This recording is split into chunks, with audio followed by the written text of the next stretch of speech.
Hello, everybody. Welcome to Quantum Witch Cafe, your safe place to talk about anything strange, paranormal, UAP, UFOs, if you're super fancy like that. Before we get into our amazing guest today, I want to say thank you to anybody in the chat. I see Deb, I see John. I don't anticipate a lot of people joining because I'm never on early, but I actually like being on early because morning is a nice time for me. So, um, also, thank you to anybody listening now, later, on audio only, on Anomalous Podcast Network. Leave your feedback, share, like, subscribe, all that YouTube stuff.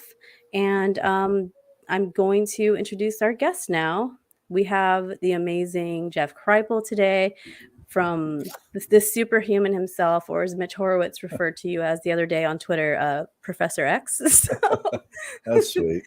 if you're a comic book nerd, like, you can't. If you're not a comic book nerd, you just need to leave the channel. I'm just kidding. We're nerds here, so we love that reference. Like when he said that, I was like, yes, especially when it comes into superhumanities. And right before we came on, I accidentally talked to my guest before we go on and start getting into a conversation. I'm like, no, we need to save this. I was telling him that I can't have a book without treating it like a textbook. So I was showing him my sticky notes, and you see his library back there, guys. So this is a serious book guy, but he lives in his books too. So anybody that's like, you can't be doggy earing your books and stuff, like, you have to mark your journey along the way. And you were about to tell me that you do that too. Um, I'm not going to take a lot of time to introduce Jeff and his bio. It's in the description. If you don't know who Jeff is, his website's in the description. It's a long bio. I don't want to take his time with all that when you can just read it. I want to get into the questions. I want to get into the book and all that good stuff. So I may have had a little bit too much caffeine, so I'm talking really fast, but it's okay. So, Jeff, you were saying that you like to destroy your books as well. Yeah, so I've struggled with this over the years too. I have actually thousands of books, and the first thing people always ask me when they come into my office at the university is, "Have you read all those books?" They're nervous, and I always tell them, "Of course not. A library is a sign of. Oh, there you go. A library is a sign of desire, not of accomplishment." Yeah, and that's true, and it makes people feel better, and it makes me feel better for not having read all those books. But when I really, really, really want to know a book, I have to underline it. I have to bend the pages. I have to write in the margins. I have to physically consume it, and I've struggled with that over the years because that, of course, it doesn't destroy the book, but it seriously, seriously marks it up. Um, but I've worked in people's archives, and I'm trying to figure out their mind and how they thought and read. And I have to tell you, marginalia and destroying books is a invaluable thing if you're trying to figure someone else out. Right? You have to behave when you're reading the archives, right? You can't be doggy earing like No, but you can take notes, of course, and you often end up quoting them in the notes. So you Mhm. want to you want to. Well, actually, I don't want to take any of it home. That would just make it for me, and that would be a waste. Um, but yeah, yeah. So I'm all for it. There are books I don't destroy, by the way.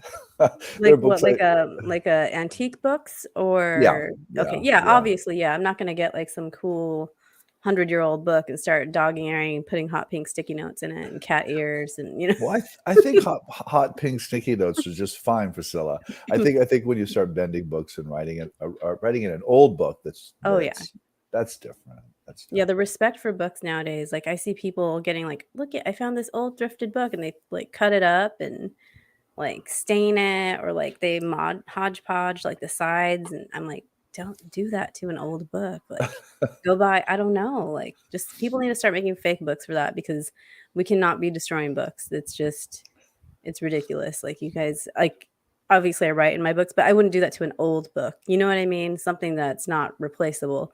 Like if I really wanted a pristine copy of Superhumanities, I can order another one. But Right. if it's like 100-year-old text or document, you cannot get another one. And No. I'm just a weirdo. Like I feel like all the books, like think about how many people have touched those books and just You have lived know, in them as well. that's the other thing. This will get us into the weird. Some of our donors to our Archives of the Impossible, particularly Jacques Vallée, by the way, has what I would call a psychometric understanding of archives. And what he means by that is, people have touched those documents and they've put their mind and their soul in those pieces of paper. And so when the researcher touches the paper and picks it up, there's something of that presence that can pass on. And so there's a real reverence for the physical object or the actual document. And I think we often lose that in our digital world. Yes, absolutely. It's nice to have all your books on your Kindle or your iPad or your phone, but at the same time, there's nothing like a real book. You know what I mean? Yeah, The they're only not real. time They're I not really. order like Kindle books is so my husband's probably going to hear this because he's in the next room, but so I don't keep getting books in the mail. So Right. sometimes I'll like get a Kindle book because I'll be like, no evidence with the Kindle book. You know what I mean? The But then if crime, I really like it, it'll show up later in the physical crime form. scene is not a crime scene if it's a Kindle book, is what Right, you're right. telling me. I need like a book patron because I had to really control myself.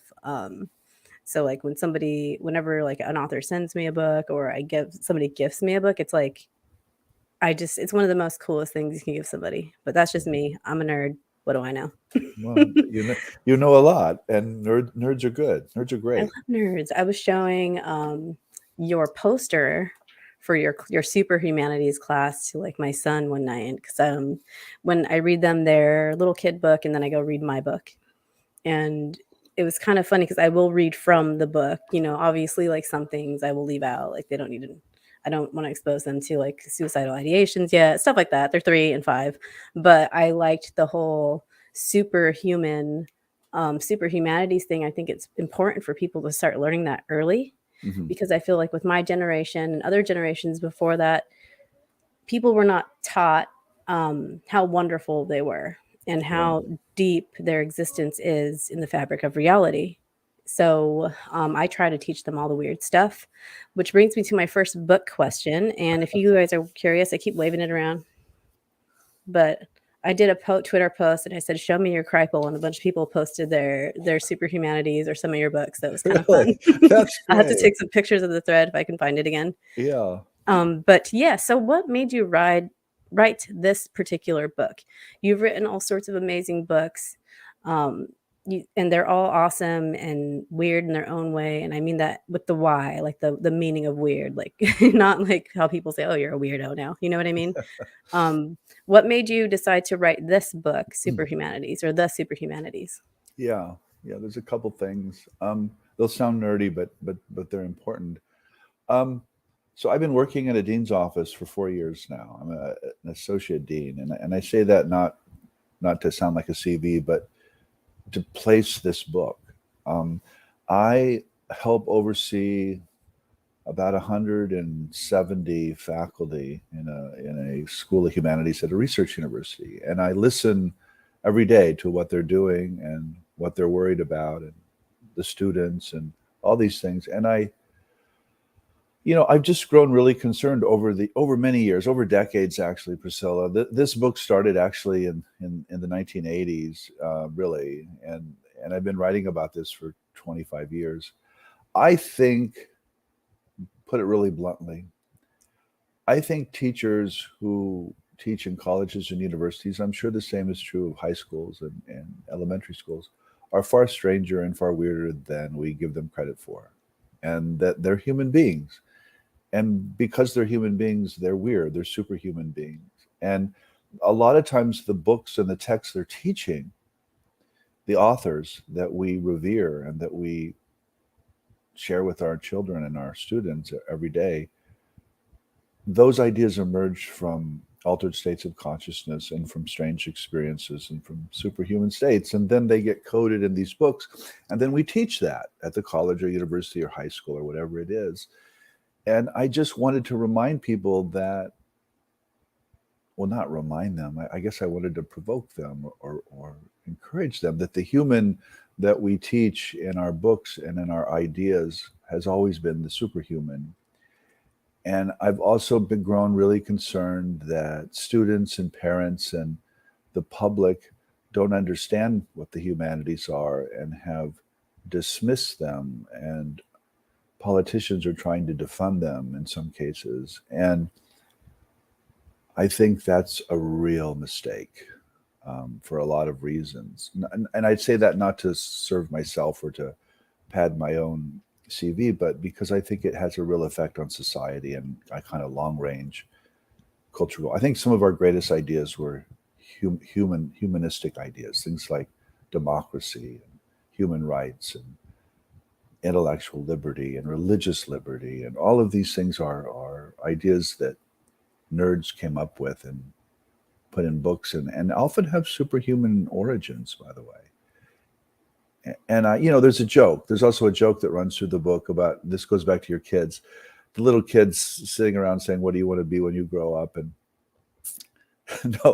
no kid ever says they want to be a professor of the humanities. I mean, nobody. If a kid says that, we get really worried really fast. Right. And also because you're like, oh man, you're gonna go down that rabbit hole. Because I love how you kind of like almost like tease the humanities a little in your book, saying like we're here to like break everything and pick everything apart and criticize in an intellectual way, not criticize like to be mean, but analyze, Yeah, we help people understand that they live in a world or a story that may not be working so well. And how does one step outside that story and think about it and then come up with a better story? That's essentially the skill set that the book is trying to communicate. So I did find the picture of the mutant, your poster for your class. So it's super cool. It's comic book. Like, have you ever seen a class with advertising like this? And also, there's a lot of meaning in the character, right? The chosen superhero. Would you mind talking a little bit about that and how that came about? Because I think it's important for people to understand how you're building this into something. Yeah, so that poster actually is very significant. I think it's the kind of the origin of the book, actually, in many ways. You can't tell by just holding it up, but there's a logo a banner at the bottom of that poster that says Rice, and then generally it says Rice Humanities. And what I had the artist do is replace humanities with superhumanities. So it actually says Rice Superhumanities on the banner in a very official looking way, by the way. And the course is called Mutants and Mystics. It's on the paranormal and science fiction and on race and sexuality and gender and how all these things have intertwined over the years, over the decades, really.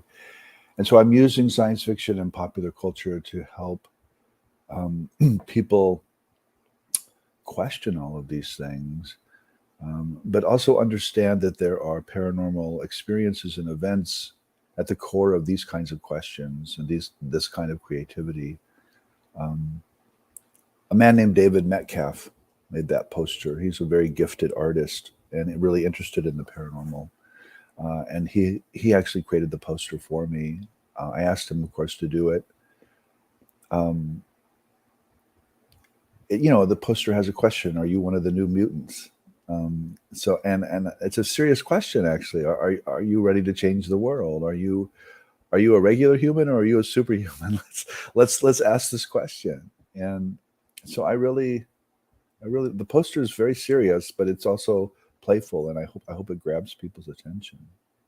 Yes, absolutely. It does. And you wouldn't, like you said, the Superhumanities, the Rice University Superhumanities logo at the bottom. Yeah. Like I didn't notice it at first until I think I was reading the text and I was like, oh my goodness, that is super low key and very, um, he did a great job. You can't even tell that it's not. You just No.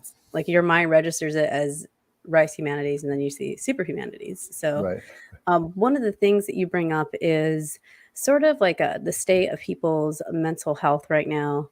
And one of the quotes from the book is no wonder so many of us are on drugs. We are depressed because we are deep down perfectly sane. We are sad because we once saw. We are disgusted because we know better and more of this. Can you speak a little bit about that? Because that quote, when I read it, I was just like, I think it was in the intro. And I was reading this intro and I was just getting so pumped and like moved the whole time.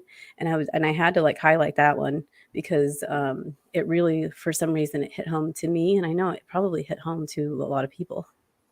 Yeah. Um, when I look around, when I see people in the street or when I interact with people, I mean, there's a kind of sadness. There's a kind of what I would call a depression that kind of runs through the whole culture. Um, Part of it is, I think, part of it's not necessary and healthy. We have, as a culture, woken up to a lot of the unjust and really horrific aspects of our own histories and our own assumptions. Part of it is that we have flattened ourselves and we have become essentially just social animals or political animals that live for a time and then die. And I think we live in a very materialistic world. And I don't mean that by, I don't mean materialistic as in the sense of just going to the mall every day and buying shit. I mean, I mean materialistic in the sense we think that all there is matter and that matter's dead and not sentient or conscious, and that we're just essentially AI machines. We think we're conscious, but we're really not. I mean, that's a fundamentally depressing worldview. And if you live in that world, and by living in that world, I don't mean you think about those ideas every day, but you just assume that they're true, you are going to be sad. You're going to be depressed. There's not going to be any meaning in life. There's not going to be anywhere to go or anything to do. And I think intellectuals are partly responsible for that, Priscilla. I think we have woven a pretty depressing story over the last 40 or 50 years. And whether that's a scientist or a historian or a philosopher or a teacher of English literature or whatever it is, it's if you push people like what the hell are we doing here? What is the meaning of life? They don't have an answer, and often they'll ultimately say there is none. Well, Yes. that's a good reason to be depressed right there. And so what the book's trying to do is not give people an answer. I don't want to say this is the meaning of life, because I don't personally, I don't know what that answer is, but I do know that human beings have had a lot of answers to that, and that as a culture and as a global community, we can talk about that and sort of move towards something in the future that isn't one thing or isn't one answer, but is much more positive and perhaps even ecstatic or cosmic, which is what the book is about. Yes, and I like books, and I feel like in this topic of, we see this in like the deeper topics, the seekers end up in this position that nothing they read is going to give them the answer. And you could have this crazy meaningful experience with some being and still be left with crazy amounts of questions and no answers, even though it was one of the most profound things in your life. It triggers something that can't be explained. And you talk about that too in the book, about how there's a quote, and it's in here, it's in one of my sticky notes. So you had talked about these sorts of things are not measurable. um, these events that happen to people are not measurable because we don't have the language or for it, so I thought that's in my list of questions, and I jumped ahead.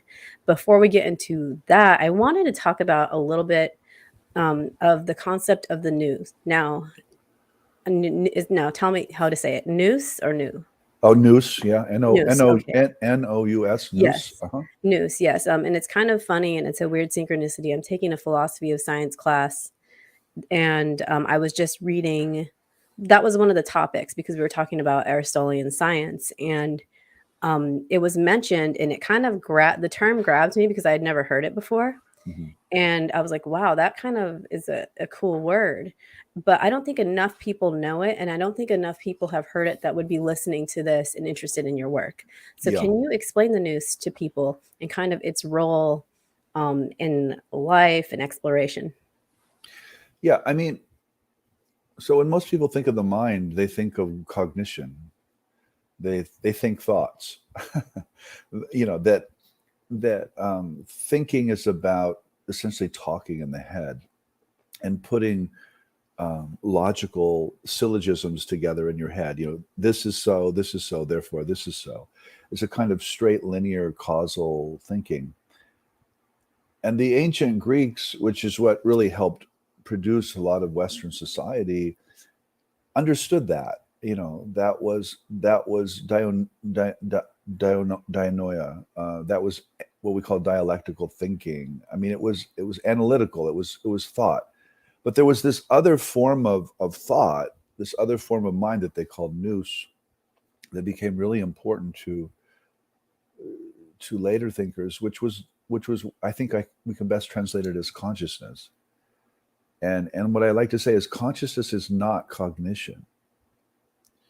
You can be in consciousness and you can be aware, but you may not be thinking. Those are two completely different things. And sometimes consciousness produces new thought. And this was the idea that what a real intellectual is in the ancient Greek sense isn't someone who can think thoughts really well. It's someone who understands that mind has a deeper source in nous, in consciousness or awareness, and that there are different forms of thought, there are different forms of awareness, and that they're all related to one another. And so that's what I was trying to get at with that Greek word. I'm just trying to tell people that not every culture has confused cognition and consciousness. And I think we have, by the way, Priscilla. When computer scientists tell me that computers are going to become conscious, I'm like, oh man, you just made a big mistake. You just confused consciousness and cognition. Sorry, that's just not true. And so I think it's a really serious question. Um, and I'm just trying to say, lots of our ancestors in the past have understood nous, and we don't.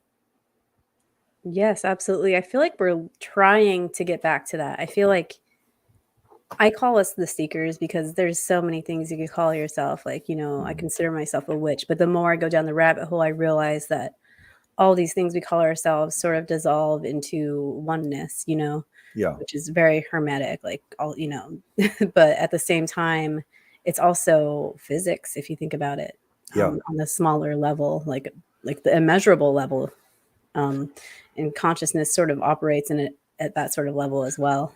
Well, I mean, so my constant harping on the weird and the paranormal is precisely because of the seeking aspect.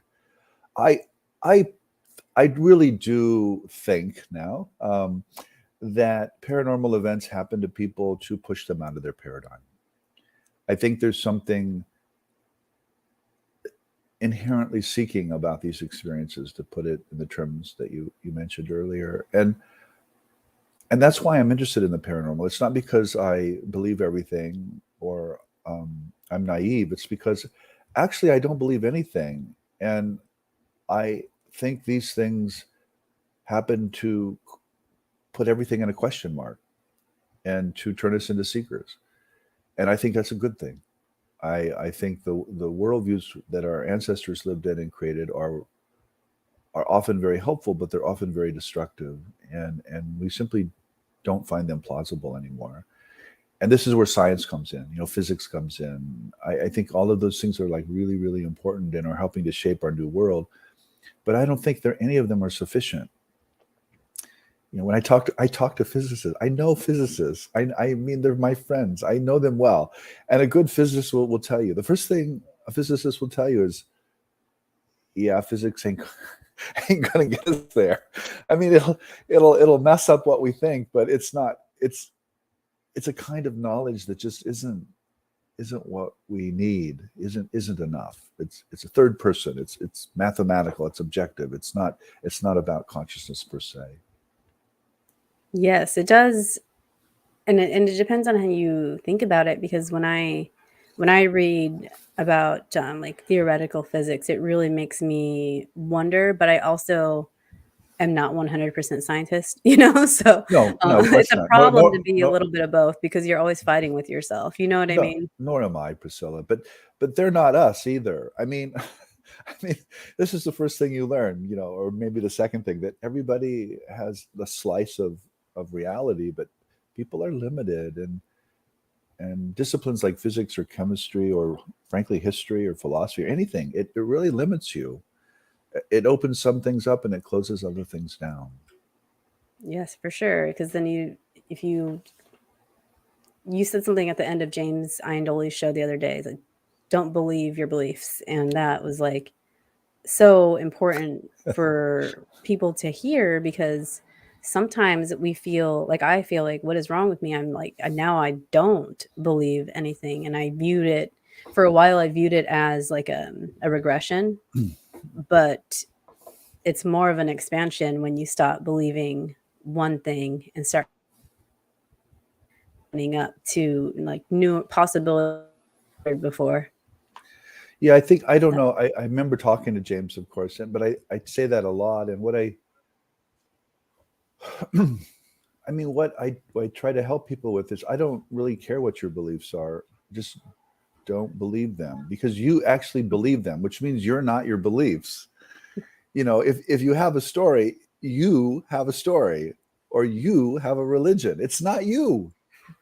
And to the extent that we confuse ourselves with our stories or our religions or our beliefs, I think we do everyone an injustice, and we help create a worse world. Actually, we need stories, but I don't think we should. I don't think we should believe them. I mean, if that makes any sense. Right, right.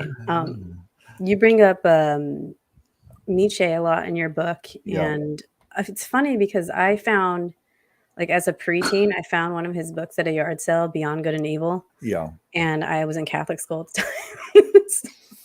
So I brought it to Catholic school, and they're like probably freaking out, like she's losing her way. So they made me go see a counselor because of that. Um, Yeah. I was questioning too many things. I wasn't getting an A in my Bible studies, and then they find this book in my backpack, or they see me shuffling around in my backpack and see this Nietzsche book at Catholic school, and then the counselor was, "You're too young to be reading this." And I feel like it was funny that I accidentally stumbled across that as a female in a Catholic school, and as Diana would joke around, a short female, because you know. But there are, he did bring a lot to this concept of the superhuman, right? Yeah. And I'm not going to try to say the German word for Superman. Ubermensch. Okay. So, can you tell us a little bit about his role in that, and the chessboard analogy, and how he's floating above 6,000 feet on a rock? Or, Yeah, I mean, so I think, Nietzsche's he's one really good example of what I'm trying to get across in this book. I mean, the argument of the book is that the core thinkers of the humanities were actually talking about the superhumanities. They were about, if you think of the humanities generally existing on a flat social plane, there's this vertical or third dimension that is seldom talked about or acknowledged. And you know, I didn't read Nietzsche, Priscilla. I mean, I wasn't the weird kid in high school that you were. There was no Nietzsche in my backpack, by the way. I I remember being in a Catholic seminary, and one of the monks doing his PhD on Nietzsche, by the way, and he had that classical big picture of Nietzsche with the handlebar oh mustache. gosh. Yeah, on his wall. And this was a Catholic monk, by the way. I didn't think anything of it because I didn't know anything about Nietzsche. Um, I read a lot of Freud. I love Freud, who was a real fan of Nietzsche, by the way. But I never really read Nietzsche until about 5 years ago. And I read Nietzsche because my graduate students' lives were being completely changed by reading this person. And I was like, what's going on here? And by graduate students, I mean a number of graduate students, both male and female, by the way. Yeah. Um, and Nietzsche, of course, is famous for his misogyny. This is something Diana will Right. tell you. That's Diana why will it's tell you funny. this. Yeah, that's why Yeah, it's funny. But like he has other things to offer that you talk about too. he has problems with women. Let's just put it that way. Well, yeah, but that's Yeah, Freud probably figured it out when he was yeah. reading this. But when I read Nietzsche, I inherited this Nietzsche who was this angry kind of atheist who declared God is dead, and was a bad dude. And I read him a few years ago because of my graduate students. And I was like, who are these people reading? This is not the person I'm Right. reading. There's a kind of ecstatic, enthusiastic, visionary quality to this writing, and he clearly did say God is dead, and he meant it, and he was a big critic of religion, but he was also clearly doing religious things in a kind of post-religious way. And he had this idea of the evolving Ubermensch, the superhuman, who his image was, there was this tightrope, and on one side was the ape, and on the other side was the Ubermensch, or the Superman, and the human being was in the middle. And so we were, as a species, we're walking on this rope, and we're transitional. We're not permanent. We evolved out of the ape, and we're evolving towards the superhuman. And he gets picked up in some really nasty ways, Priscilla. His sister, in particular, sells him to the Nazis and the fascists in Europe. Long after he's dead and unable to speak for himself, by the way.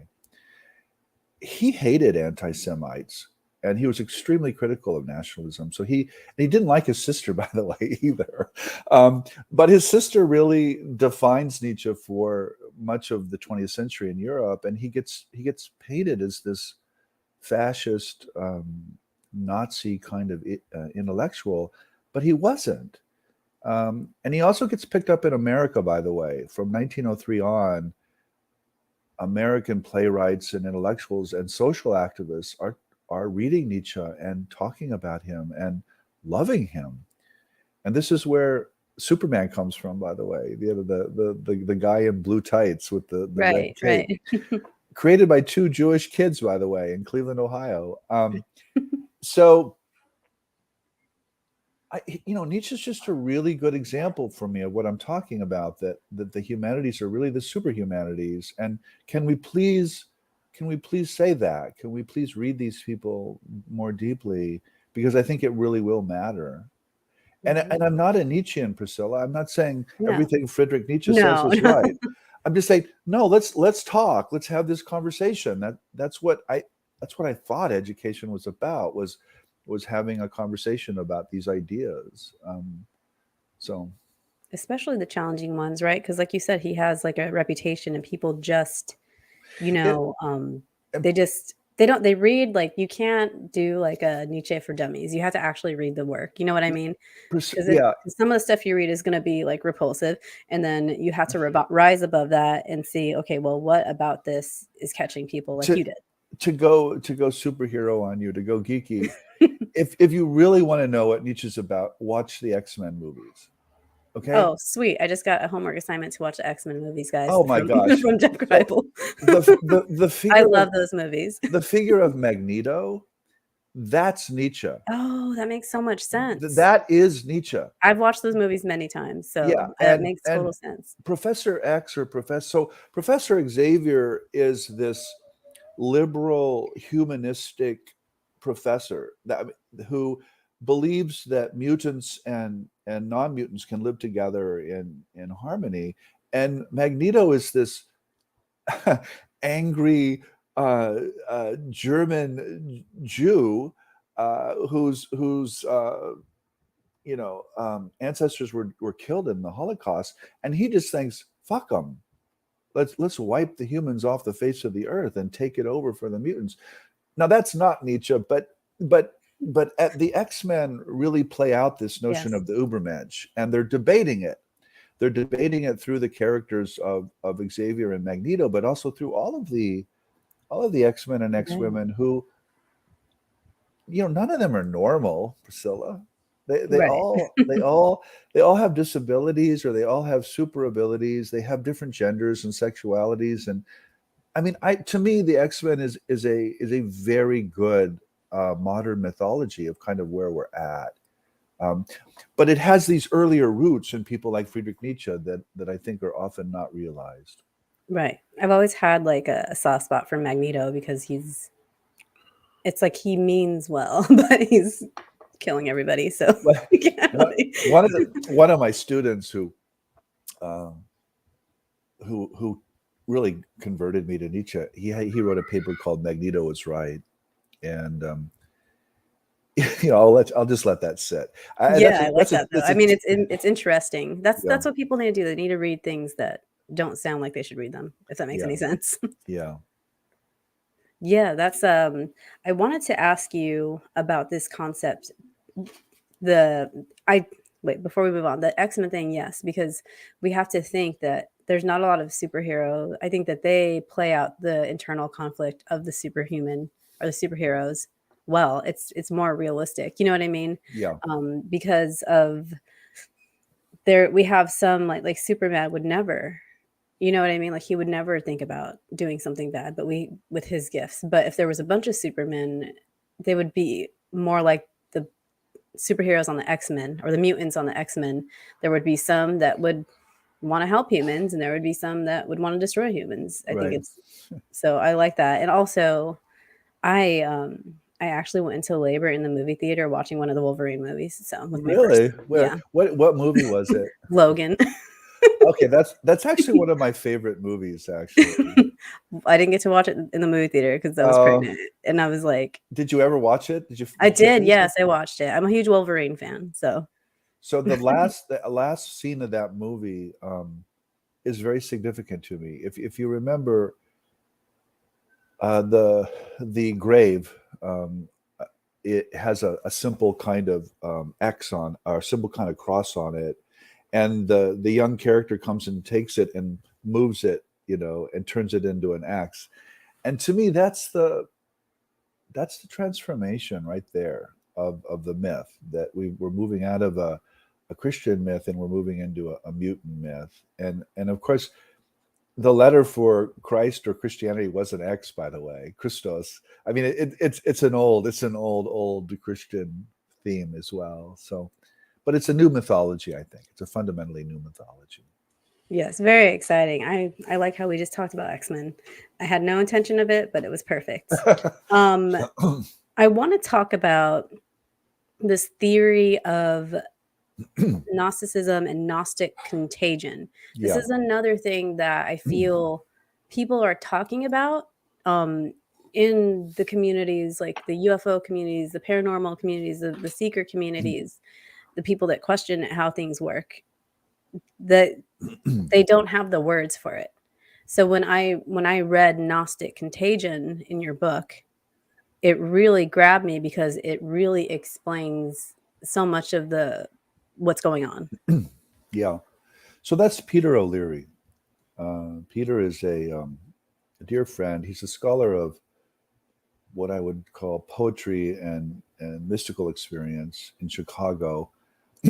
And he's a perfect example of what I'd call the superhumanities.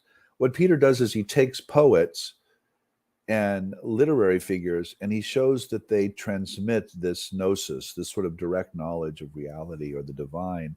And that when people then pick up those poems or pick up those pieces of literature, there's a contagious effect.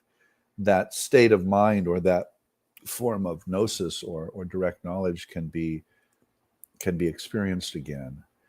And contagion is a powerful metaphor for us today. After COVID, we know what a epidemic is and how um, scary it is. And Gnostic contagion is something. It's something positive, but it's also something scary to people because you don't want to be infected with something.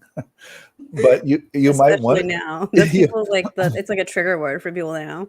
Yeah, but not, the Gnostic contagion is essentially this idea that poems and books and ideas can carry this altered state of consciousness or this altered state of mind, and that when human beings pick them up and reenact them in their own persons, that this can happen again.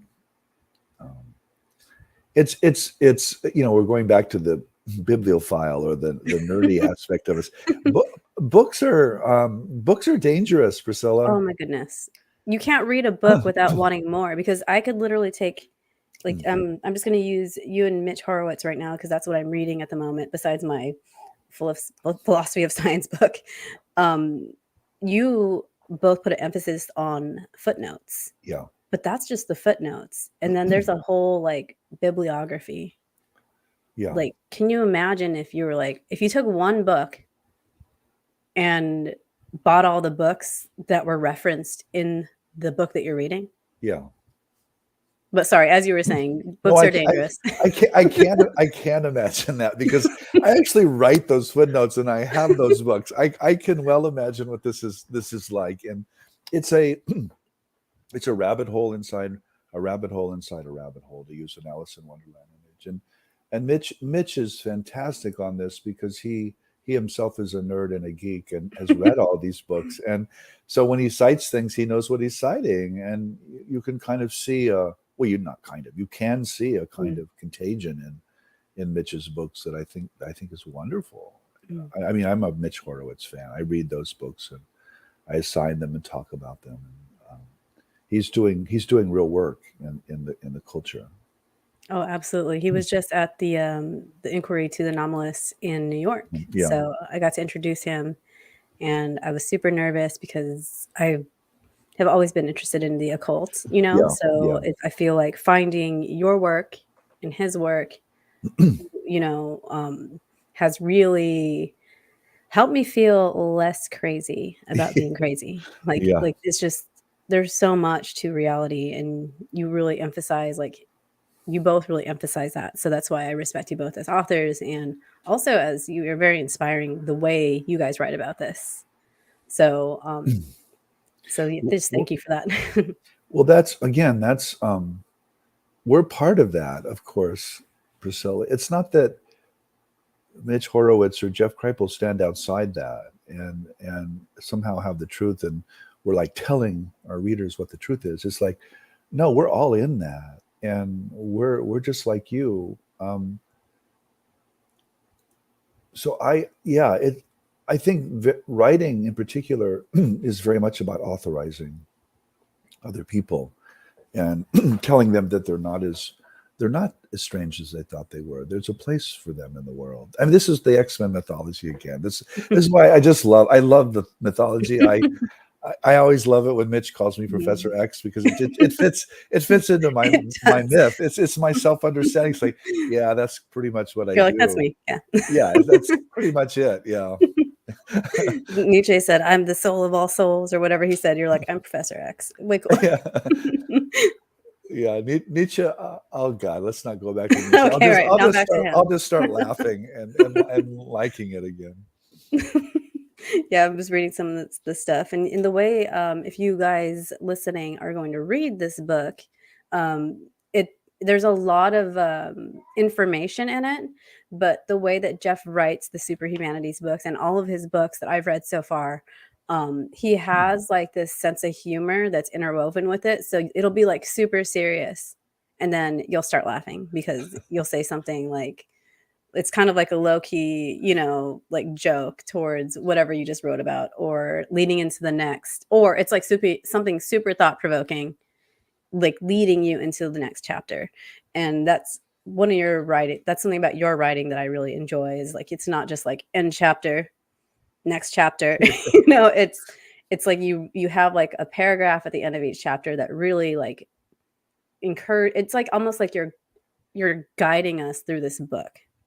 So it's not going to be just reading for information, because there is a lot of history in it, and I love that. But it's actually a journey when you're reading Jeff's books, guys. So I just wanted to throw that out there. Professor X books. I'm sorry, but now I don't even know where we were. So let me see what I have on my questions here. You wrote okay, so the analogy of the chessboard. One of your in the book, you said there's this thought, and it says, "Focus that gaze down, always down. Around is fine too, but never up." So what does that mean to you? Because you refer to the chessboard and certain thought processes that can make you kind of see the chessboard from above, and some of it that just bind you to this chess piece that you might be, and this is all you're allowed to move and all that. Yeah, so the chessboard analogy, I once debated an evangelical intellectual at my university, and I really enjoyed that. I've actually debated evangelical authors and intellectuals on different occasions, and I've always really found that moving. When I have students the kids that I think I like the best as students are either really serious religious people or they're really committed secular atheists. And I like those. I love those kids because they've got skin in the game. To use a metaphor, they care. The kids that I can't work with are the kids that don't care. Um, and so the chess game, it goes back to this debate actually with the evangelicals, and it goes back to my own training in the study of religion. And essentially, it goes like this: that if you think about a chessboard, there are a set of black pieces and there are a set of white pieces, and it's a kind of zero-sum game. Someone's going to win, someone's going to lose. Maybe there's a draw, but ultimately, if you play enough games, someone's going to win and someone's going to lose. And there's just two dimensions. You can just move the pieces around in two dimensions. Well, there is this third dimension, and the players, of course, exist in this third dimension, and they're looking down on the chessboard. And what I said to the religious believers was, look, you think you're one of the pieces on the board. You believe this religious game. It's either this religion is true or that religion is true. Somebody's going to win, someone's going to lose. And so you're setting the world up for conflict and violence. And what if we don't want to play that game anymore? What if we just see that it's a game? We made the rules up. Let's lift off this chessboard and let's not see everything as a zero-sum game, as literally a black and white battle, but let's see this third dimension where people are actually playing this game, and we may want to play some other game. We want to be somebody different. And so I use that metaphor through the whole book because I think academics are stuck on the chessboard, just like non-academic people are. We're all stuck. We're all we all think in black and white and win or lose. And I just don't think that's the game we should be playing in the future. I think we need to play a different game. That's very freeing, because a lot of conflict within people's minds and in their life comes from not adhering to the chess piece they feel they were assigned to or told to be. Yeah.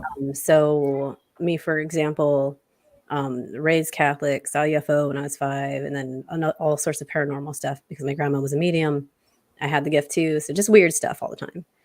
I wasn't able to conform to what I was being told in Catholic school. It didn't make sense anymore after that experience. Yeah. And so the conflict of that is, where, what are you supposed to believe? Because there's people have these beliefs, they know when they go to church that this is the truth, like the evangelical minister possibly, right? They have this solid thing and they just slip into that role and they're fine. But some of us aren't okay with that. Some of us are not okay with saying, I'm only allowed to move diagonally. I want to move up or I want to jump or, So I think that it's important to remember that you're not bound to the piece that you feel you're assigned to. And people all around do that.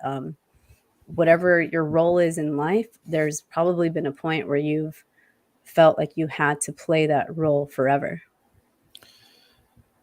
Well, let me comment on your own life, Priscilla, and then kind of blow it out into the global or the political world. I mean, so your experiences are exactly what I was trying to talk about. That I think what a paranormal event is pushing someone out of a worldview. I really do see that that's the kind of goal or purpose of these things. I grew up Catholic. In some sense, I'm very much still Catholic. I think we always are what we were, what we grew up with. You can't leave it behind, and I don't want to. But a lot of my family members, and certainly a lot of Catholics, believe what they believe, but they don't really believe it. By the way, I don't think people really believe what they say they believe. I feel like when I would meet these Christians even in high school, and I'd be walking around with my satanic Bible in my backpack. I was a weirdo, guys, and I was kind of jealous because they seemed like this is the word. But do you think they really? I mean, I think religion is mostly about faking it until you make it. I think it's mostly a set of rituals where people say they believe A, B, and C, but they actually don't. If you really push them on it. So I think people are really aware of this. And then to blow this up into a global or a political thing, I often will say things like, don't get Jewish Muslim violence in the Middle East, or Hindu Muslim violence in India, or American, frankly, left right violence in the U.S. unless you have Hindus and Muslims and Jews and Christians, and you need these identities to like have these fights. And I'm like, well, what if none of those identities are true?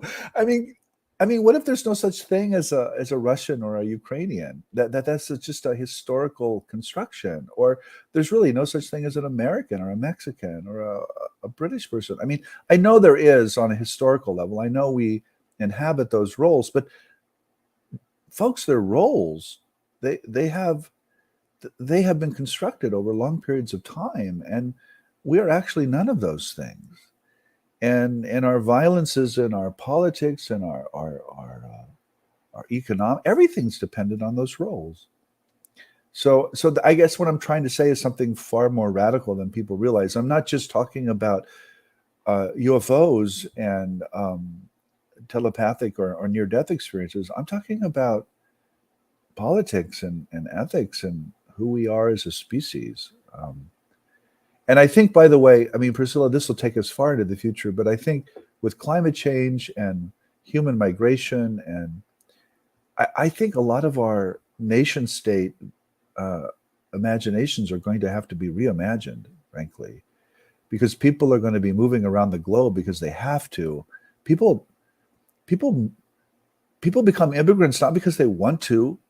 They become immigrants because they're trying to protect their children and they're trying to find a better life. And our whole idea of borders and nation states, it's just not going to work in the future. It's going to get really violent. Which we've seen a little touch of that, right? On the borders here in Mexico and other places, like people handing their babies over the fence, like babies, guys. Like people are immigrants because they love their families. They are not immigrants because they're evil people. And I think that's a really hard thing to hear, but that is true. And I just, once you come to a conclusion that, you're no different than the people who are trying to get across the border, you suddenly think differently about everything. And I don't know how else to say that. And I love my children too. I'm sure you do too, Priscilla. Everybody does, though. It's so different. Those people aren't any different. They're the same. They're the same as us. And I have no arguments with that. That's how I've thought about it. Yeah. Just living in Arizona, that's always been a topic that's where I'm from. So yeah, that's always been a topic. And I think that people dehumanize that. And it goes to the whole thing. Well, people want aliens to come and interdimensional beings to show up to prove their experiences or to prove everybody's been hiding from them. But it's like that movie District 9. Like if something did show up, will we stick them in a camp? Yeah. Do you know what I mean? That's what's absolutely scary about humanity, is the dehumanization of one another because of differences in borders. Well, you know what the word alien meant, 100 years ago was immigrant. Right. And that's what I try to tell people, but everybody is stuck on whatever their first experience with the word alien is. It's hard for people to relearn words. So I'm not saying that in a mean way or in a demeaning way, but you have to question, like, I was told this was this. Is that really what it is? Yeah. We are coming up on the hour. Do you have time for a few questions? I do, actually. Yeah. No, I'm good. Okay. So guys, if you ask more than one question, I'm going to go one by one, but I'm not going to ask like both your questions. And then if we have time, we'll get to your second question. John was the first one to ask a question, and his question, and I'll just put it up here, is what is your take on Peterson's early work in which he identified the structure of perception with mythology? Given your emphasis on story, do you think that what he was getting at was correct? Yeah, I do. I mean, I assume this is John Allison. I don't mean, and the name's right there, so maybe it is. I don't know Jordan Peterson's work. I don't pretend to speak about him or on him, but this notion that perception is informed by mythology is a Jungian conviction. It's not Jordan Peterson. It goes back to Jung and probably goes back earlier than that. So yeah, I mean, I think our mythologies run very deep, and by mythology, I don't mean believing in gods or goddesses or fairies or something. I mean believing that you're an individual and that you belong to a particular political or national community is a mythology. It's a story that you're living inside of. And I think those stories both shape our perceptions of the world, they shape our perceptions of each other for sure, but they also limit what we can see. So I think something like scientific materialism, for example, is a mythology, it's a story, and it prevents us from seeing and saying things that are pretty obvious, actually.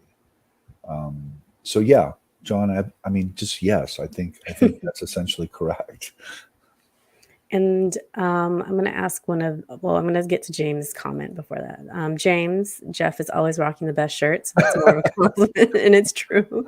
So I'm not a particularly attractive person, so I have to wear something that's attractive. You didn't succumb to the cardigan, the professor look. My story I always tell is, James, is I used to wear ties. I used to wear really silly, fancy ties because it was, it impressed the students and it gave me a sense of authority. But when you live in Texas, you can't wear Yeah. ties. It's just too hot. It's just too Oh hot. my goodness. Yeah. And you guys get humidity there too. Yeah. So this is Nathan asked a few questions, but I like this one. I want this one asked first. And we might not have time for the other one. He asks, why isn't the Academy good at interdisciplinary and the cross-pollination of ideas? How can we move towards the X version? So I think the Academy is getting better at interdisciplinarity and what you're calling the cross-pollination of ideas. The disciplines are morphing. They're morphing right now. Like if just to speak as an associate dean, fields like the medical humanities, which is essentially about training young pre-med students in things like philosophy and ethics and literature, or the environmental humanities, which is trying to look at the historical and philosophical and religious aspects of climate change, are really where students are going now. And I think it's where institutions and universities will eventually go. I think a lot of our departments, a lot of our traditional orders of knowledge, philosophy, religion, literature, these kinds of things will morph now. Will morph as they've always morphed.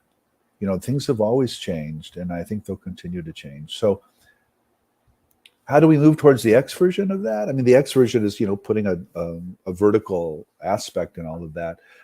I think that's going to be hard, and I acknowledge that in the book.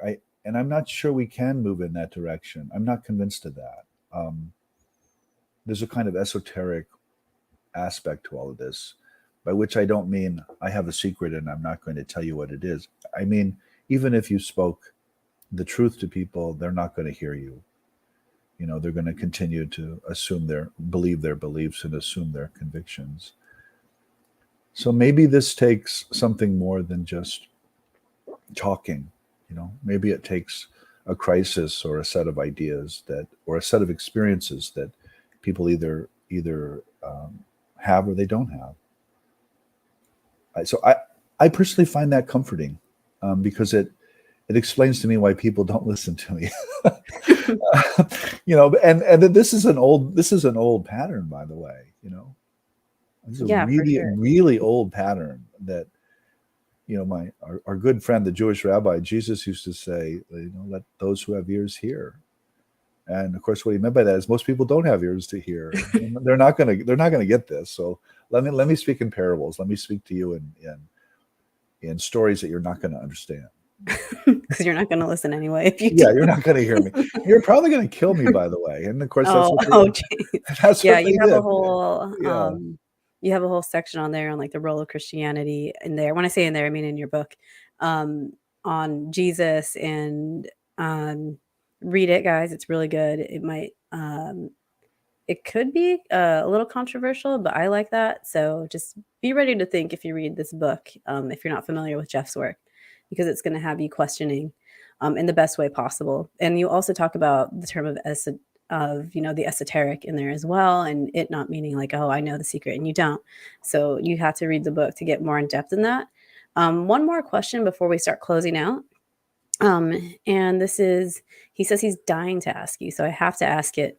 If you were going to edit an anthology called Philosophy for Post-Disclosure, what work would you include? Yeah, that's Oh, on the fly too, huh? that's like a heavy question. I think there are a lot, David. There are a lot of people doing this today. First of all, I'm not. Let me say something about the disclosure movement, and I don't see David signing his name to this. Disclosure implies that somebody knows the secret, right? Somebody in the government or the military knows what's going on, and they're going to disclose it, or it's going to be leaked. I actually don't think anybody knows. And I think the last people in the world who are going to understand this are actually politicians or military people. And I don't say that as a mean critique. I just think that's the wrong way to think about this and to go about this. So post disclosure may be in the sense of abandoning this notion of disclosure and recognizing that we actually have no idea what's going on here. I think is very healthy. Who would I put in such a book? That's a good question. I would put a lot of the people that I'm sure have showed up on this show in that book, who are trying to work with these questions. I know you want names. I think a lot of Diana Pasulka's work is in this zone. I think a lot of Stephen Finley's work is in this zone. Works on African American religions. I think there are historians and scholars of religion who are working in this zone. That'll get a bit nerdy there, but I really do think there are people who are asking these questions today. So first of all, I would never edit such a book. I have too many things to do, but I would certainly encourage that someone create such a book. Yeah, well, there you go, David. Looks like you got to go write a book now. Or edit one. Edit one. So I would like to kind of close on this last thing. I have a million more questions, of course, but we could talk about this. This book is so deep, and you could talk about it forever, I'm sure, with all the questions. But you had brought up this concept of Doctor Strange, and when he kills the Ancient One, Mm-hmm. and he appears everywhere. Yeah. After that, how does that relate to like what superhumanities is, and reality, and how we end up after we leave? And well, I use Doctor Strange in the 60s and mostly the 70s to talk about this dual aspect monism that I'm trying to play with and articulate. And I also like to use popular culture, as you know, Priscilla, to talk about ideas. And essentially what happens is the people who were creating that comic were also taking psychedelics, by the way, and they were having these mystical states that they were then weaving into, of all things, a comic book. I mean, comic books were seedy, kind of inappropriate, kind of marginal literature in the 60s and 70s. I mean, I remember, I know this because I was a kid then, and we bought them in drugstores. So, I mean, they were like drugs. They were like drugs for 10-year-old, and mostly boys, by the way. Let's be clear. And Doctor Strange was the trippiest, in some ways, the most psychedelic of these characters. And so in the book, in the Superhumanities now, I talk about this particular Doctor Strange scene where he actually kills the Ancient One by accident, but he also ends up removing the subject or the ego that is the Ancient One. And the Ancient One speaks from this rock and this pond and this tree, and he says, I'm everything now. When you removed my sense of self, you didn't kill me. You just killed my limited sense of who I was, and now I realize that I'm actually everything. And for me, that's essentially a modern expression of the mystical experience of oneness and removing the ego or the subject. It's also very environmental, Priscilla, because the Ancient One speaks through the trees and the rocks and the water. He doesn't speak through a god or a religious figure. He speaks through the natural world. And so I'm trying to argue that these states are actually really relevant, and they might show up in inappropriate comic books for kids in drugstores in the 70s, but they're written actually by people who are having these states and who are taking these psychoactive molecules and who actually think and believe this, who actually know this. I shouldn't say believe. They know this because they've been in these states. And so again, I'm trying to communicate the superhumanities through a superhero, in this case, a medical doctor, by the way, who became a master of the occult arts through an accident, by the way, through a horrible accident. So it's about all those things.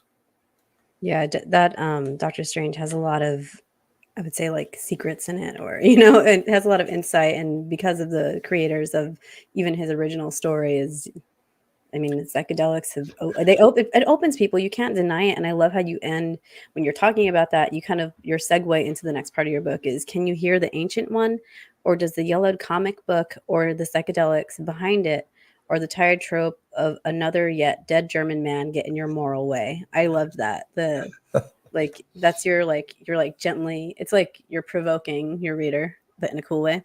Not, Yeah. It's just like, come on, think about it. Yeah. But yes, so we are at the hour. I don't want to take up too much of your morning. I'm sorry I didn't get to everybody's questions. Is there anything you would like to talk about as far as the book goes that you didn't get to talk about or that I didn't ask about? I know there's a lot in there. Yeah, I mean, obviously, there's a lot in there. Listen. I said what I had to say in the book, Priscilla. Yeah, get I the mean, book. it's me blabbing on the page, but also not blabbing, but trying to articulate a different vision of what higher education can be. And I guess I would end with this. The book begins in my library, and not this one, by the way, but the one at the university. And essentially, what I say is, look, this book is not about me. It's not about any particular specialty or expertise I'm going to pretend on a particular. It's actually about all expertises and all of these books. It's about the field as a whole. It's about people in a much broader sense. And so I would end by saying that if there's a future to the superhumanities, and by the way, there may not be, it may wilt on the vine or die quickly like so many other things. It's because of young people. It's because of people picking the idea up and running with it in different ways. And that might be in the academy. It might be in a movie theater. It might be in a novel. It might be in a community. I don't pretend to know, Priscilla. It might be on a podcast of all places. I don't pretend to understand or predict where the superhumanities might pop up. But if it's going to pop up, it's not going to be because of a book or a professor. It's going to be because of people reading and thinking and dreaming and creating a different future. Yeah, that's perfect. Get the book, everybody. I have Jeff's link in the description, and I believe I have the Amazon link. If not, I will add it. This is what it looks like. And it's a great book. You definitely want to read it and give yourself time to like digest different parts of it, because it's going to make you think. If you've never read any of Jeff's books, again, he has this way of just making you question more, in a good way. So, like you said, there's no answers in here. Only you cite so many amazing philosophers and thinkers, and you get into the politics of it, and it's like no holds barred in there. I love it, and that's how most of your writing is also. So, can you hang out for a minute afterwards? I'm Yeah. going to say bye to Yes. everybody. Thank Sure. you so much to everybody in the chat. I saw a lot of people joined in the middle, but I don't like to interrupt my guests. So Laura, I see Jay, James, Diesel Girl, everybody that's in the chat, thank you so much for showing up. You're appreciated. I'm sorry if I didn't get to everybody's questions. You know, an hour is such a short time to discuss like a book in general, and then also to pick your mind, Jeff, is like one question we could probably nerd out on forever.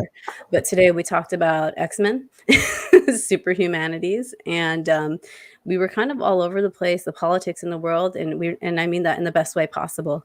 So if you're listening to this, please leave your feedback, like, share, subscribe, all that stuff.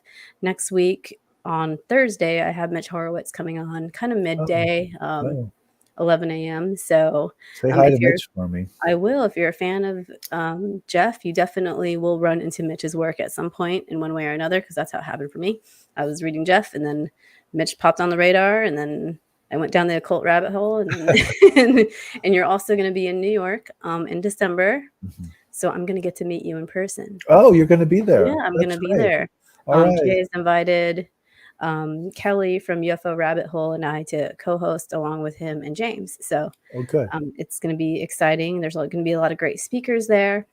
Make sure you check that out. Link is in my link tree. Yes, link tree. I'm like, where did I put that link? But thank you so much for coming on, Jeff, and thanks for joining everybody. And enjoy the rest of your weekend. Thanks.